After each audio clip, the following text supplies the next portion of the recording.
All right, welcome back from break, everybody. I'm sure it was fantastic, all sitting in our homes, but it is what it is. So, all right, so before break, we went over taking the derivative of things with e to the x and natural logs. Okay, so if you don't remember, the derivative of e to the u, so if I'm going to take the derivative of e, I write down what I have, so e to the whatever power, write that down, but then I have to multiply it by the derivative of what's in the top. Okay, so before we go on with like the blanks and all that kind of stuff, we're going to see an example of that right here at number 1. Okay, so looking at number 1 with terrible quality for some reason, but whatever. All right, so it says y equals e to the 4x cubed plus 5 squared. All right, so if I want to find the derivative of y prime,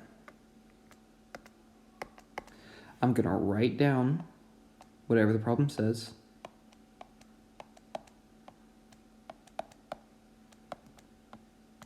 but then I'm going to multiply by whatever the exponent is.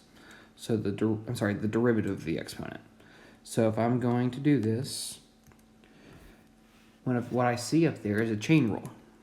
Okay, so I'm going to multiply down the 2, leave the 4x cubed plus 5 on the inside, lower the power to a 1, and multiply by the derivative of the inside, which is, 12x squared?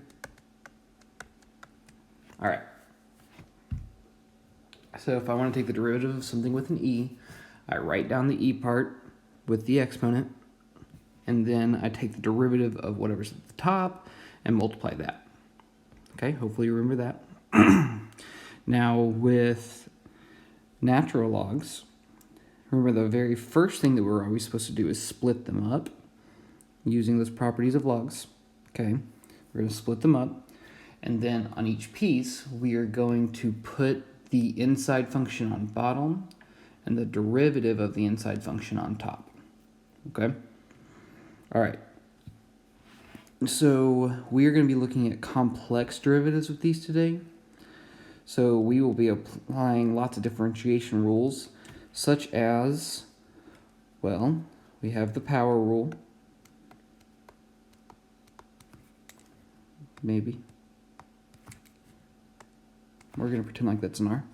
Okay. We have the product rule, which happens when things are multiplied together. We have the quotient rule. Whoa. Why does this pen hate me? Quotient. Okay. And finally, the chain rule. Okay. The product rule happens when things are multiplied, the quotient rule happens when things are divided, and the chain rule happens when there's stuff just like in that last problem, so a quantity raised to a power. Okay?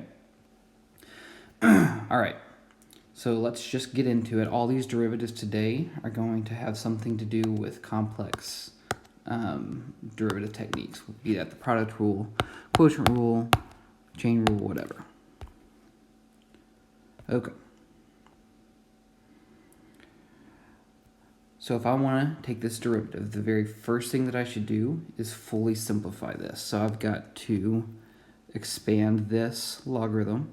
So y still, I have not taken a derivative. Okay, so this is still y. So let's bring that 5 down in front. ln. Okay.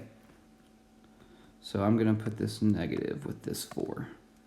So ln of negative 4x to the 4th. Okay. Minus 5 ln of x cubed minus 3. Okay. So if I want to take this derivative,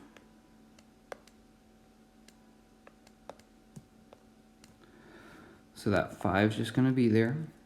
But then to take the derivative of negative 4x to the fourth, I'm going to put that on bottom and the derivative of it on top. So that's negative 16x cubed.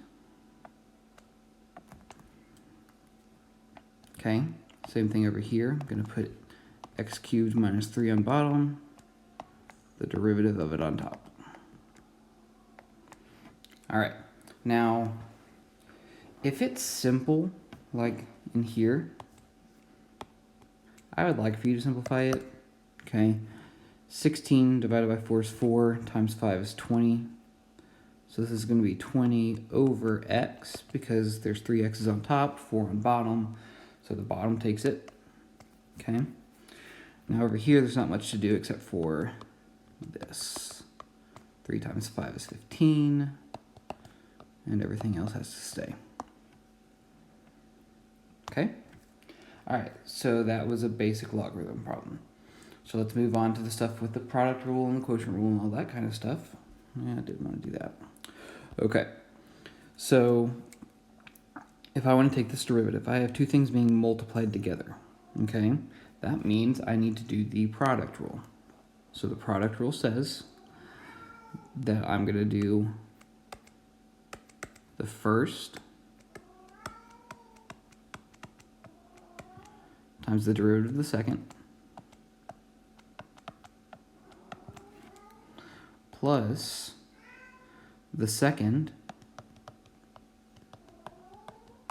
times the derivative of the first.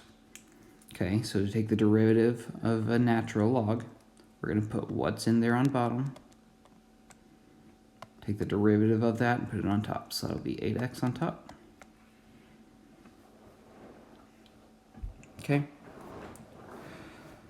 So there's really not too much to do there. You could simplify that 8x over 4x squared, but I'm kind of too lazy to write out everything, so you can be too. All right, so here is an example of ease with a quotient rule, okay? Because I've got two things being divided, that's the quotient rule. So what the quotient rule says to do is it says we're going to do low d high, so low d high. So the way I take that derivative is by writing it down and then multiplying by the derivative of the top. So the derivative of the top would be 20x cubed. Let's try that again. X cubed. Okay. So low d high minus high d low. So low d high minus high d low. So high d low. So again, write that down. And multiply by the derivative of whatever you wrote, whatever is in the top. So the derivative of that is 8x. And that's all over low squared. So e to the 4x squared plus 3 squared. Okay, so this was low, maybe. This was d high minus high d low all over low squared. Okay, quotient rule. All right. Over here. So this time, looks like I've got two product rules. I've got one here and one here. Okay? So again, the product rule says first derivative second plus second derivative first. So y prime, maybe. So first derivative of the second. Okay, write it down, take the derivative of the top but the derivative of the top is 1, so we're good. Plus second derivative of the first. Okay, that's that first part. Minus first derivative of the second plus second derivative of the first. Okay, notice I have that parentheses around that second part. It's because it's minus all of that. Don't drop those parentheses. Okay. Let's see. Hold on, I gotta go kill a cat. Maybe he heard me. Okay. So let's look at number 6. Okay. Let's do number 6 and then number 8 and call it good. All right, so this is a quotient rule.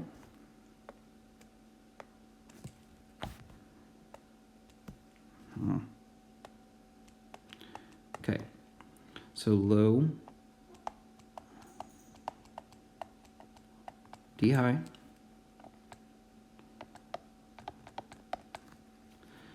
minus high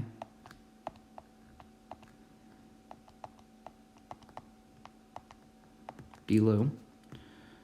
So we're going to take whatever's on the inside, put it on bottom. On top, we're going to take the derivative of what was inside. And it's all over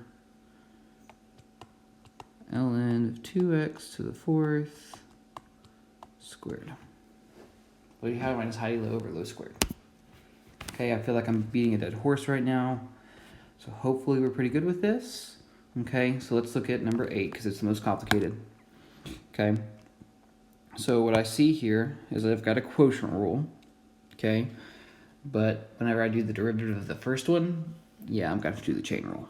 So this is going to be fun. Here we go. So y prime.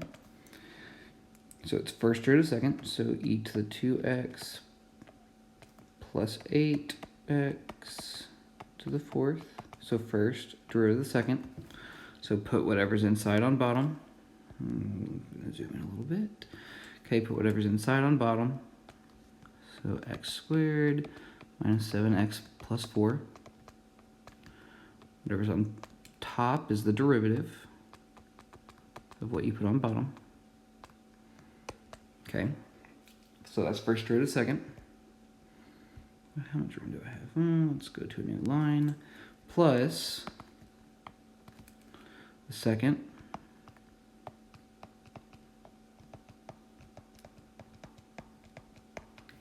times the derivative of the first. And again, that's going to be a quotient rule. So times 4, I'm sorry, did I say quotient rule? Chain rule. Times, bring the 4 down, leave the inside alone. Great, lower the power. And then do times the derivative of the inside, which is going to be